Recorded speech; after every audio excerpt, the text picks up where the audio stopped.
బాగుపడి 10 మందిని బాగు చేస్తారా, లేకపోతే ఆ శాపంలో అలానే ఉంటారా? మరి దేవుడు తోడై ఉండాలంటే ఏం చేయాలి?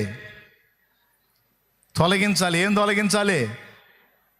గుడారములో నుండి శపించబడిన వాటిని తొలగించుకోవాలి. నీ గుడారంలో దేవుని సన్నిధి నివసించినట్లు జాగ్రత్త పడాలి. ఫైనల్, నీ గుడారంలో ఏముండేటట్టు జాగ్రత్త పడాలి?